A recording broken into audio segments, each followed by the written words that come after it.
Hey guys, what's up? Welcome back to the channel. It's Cynicalex, and today we are talking about the new update 3.0. There is so much to cover, guys, so I wanted to give you a little bit of everything. I wanted to touch on some of the more important topics, like how you can spend your money if you want to buy some of the new packs and the new deals, how you're going to spend your crystals if you want to look at some of the new uniforms, because I did get and test out most of them in the game. And then I just wanted to end off with my general thoughts and feelings about the patch overall. There's just so much to talk about right now, guys. I don't want to blab on for too long about one specific topic. But one specific thing I do want to say just before we start, guys, is a big shout out to everybody that showed up for the live stream. It was crazy. As the kids say, it was lit, fam. It was 100p. And I had a blast, and I think a lot of people had a blast too. So thank you guys so much for stopping by. It was real. And it'll be real because we'll keep doing them, boys. Anyways, guys, as far as the new characters go, we have 3 new characters to the game: Agent Venom, the Paywall, Extreme, Mantis, and then finally Whiplash. I don't have Whiplash's bios yet. He's there in the corner, but that will give you an indication of how I rank these characters from 1 to 3. So first question you might have, a lot of questions that I had in the live stream, in the chat: what's the best new character? How would you rank this character and that character? Unsurprisingly, I think Agent Venom is the best character of this update. He is paywall, so there is a justification there for why he was made exclusive. So if you don't know what paywall means, you can only get his bios by paying money. But fear not, once you pay for his bios, you can then use rank up tickets, mega rank up tickets, mega tier 2 tickets on him to get him to, 6 stars, mastery, tier 2, whatever. I went ahead and tier 2'd him, and I have to say I am very impressed with his overall skill set. He has a 8 guard hit for 8 seconds on his 3rd skill when you max it to level 6, which is, one of the best shields in the game. That's a Loki shield. It's fantastic. And then his symbiote rage is a 5-second invincibility. So right there, you have an extreme amount of survivability. Now, survivability is only about 40% of the take, because then you need DPS. I don't think Agent Venom struggles to DPS. He has a very, very powerful 5th skill. Symbiote Rage has awesome AoE damage, and it lasts for a very long time. It's a very powerful skill. As well, when he goes to tier 2, the all speed and all attack buffs that he gets and crit rate, they last for as long as the skill lasts. So basically, this will keep triggering, and you'll basically have that buff up all the time. On top of that, he will also receive a 15% HP recovery, which is native or new only to his tier 2. It's not available tier 1. So he's a very powerful investment if you're going to tier 2 him. Is he the best combat hero? Tough to say. I cannot say that he's better than Iron Fist right now. I think Iron Fist has overtaken Moon Knight for that top spot. Will Agent Venom overtake Iron Fist? I would cautiously say no for right now, because Iron Fist has a uniform and Agent Venom doesn't. So Iron Fist has 20% all attack, 20% all defense, and a bunch of other stats that Agent Venom doesn't have. But Agent Venom might well be better than Moon Knight for Extreme Alliance Battle. We're going to have to wait and see. Mantis, I think, is the second best character from this update. She's quite strong, except the fact that, at least at tier 1, her damage is not fantastic. But she does have 2 iframes on her 4th skill, the Jedi blasting one, and her 2nd skill. So she has 2 different iframes. She's got a pretty powerful heal. It ticks for close to 1,000 when she gets that heal. And so I have just a little bit of... I actually don't have any help for her. I only have max HP, which does help the heal out a little bit because her total HP pool is larger, but she's a pretty solid character. I don't think she's in the top 5 best blast characters in the game, because it's a very crowded spot there with Doctor Strange, Enchantress, Wasp, Sharon Rogers, and others, but I think she's a pretty good bet, and if you really like Mantis, you're not going to be disappointed by investing in her. On the other hand, I think Whiplash is probably the worst character of this update. He feels like, as someone put it in the live chat, a year 1 character. He feels like he fits in with Iron Man, Captain America. Basically, characters who we are now petitioning to get improvements. Characters that aren't good enough as is. And I want to jump really quickly into the skill preview for Whiplash, just to show you what I'm talking about. Because I don't want to just talk shit about the character without actually backing up my ideas with some facts. But I think there are 2 big problems with Whiplash that will need to be remedied by either, just a patch to update him and rebalance him, or a uniform. The first problem with Whiplash comes from the fact, I don't actually want to turn the AI on. The first fact comes from his 4th skill. It's just a buff, okay? If it was an iframe, great, but it's not. It's just a buff. So this is basically a wasted skill slot. So he's doing less damage than every other character because his rotation is 1 skill shorter. On top of that, I believe it's his 1st skill. No, it's his 3rd skill.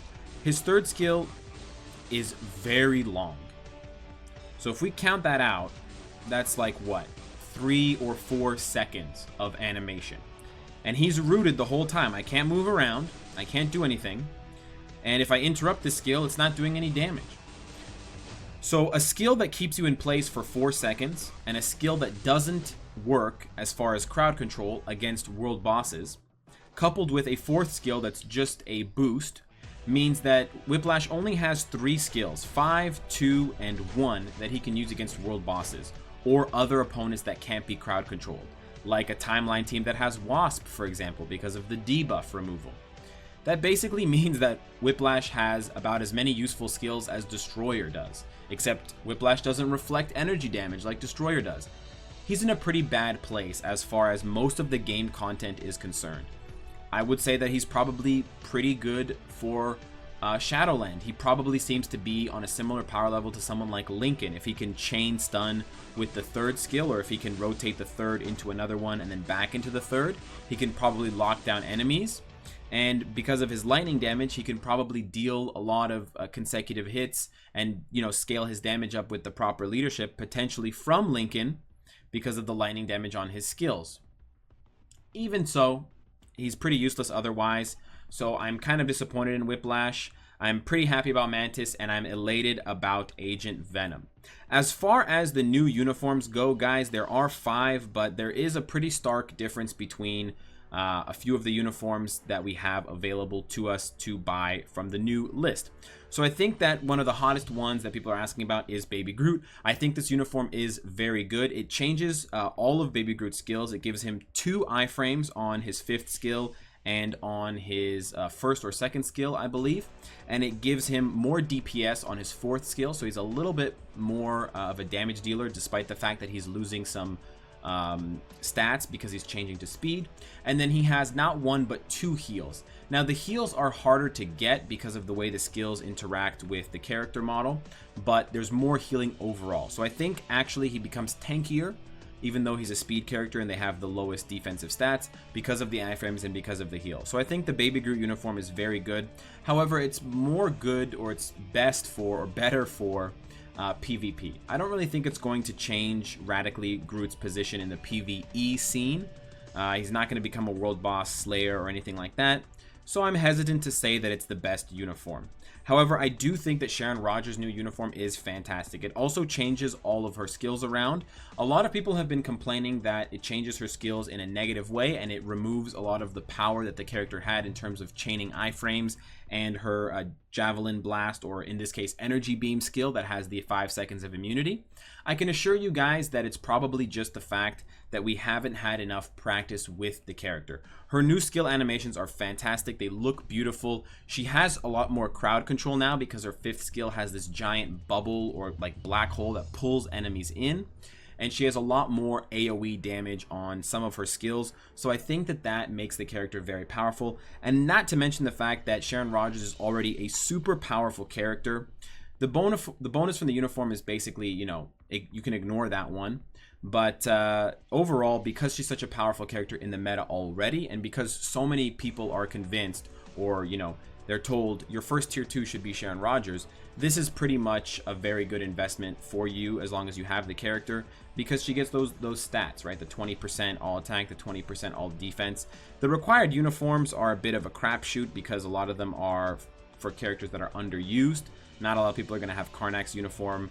Not a lot of people are going to have this Punisher one because it's the worst one out of his 3 uniforms. Angela's is okay, but I think overall those are the 2 uniforms you should look to invest in.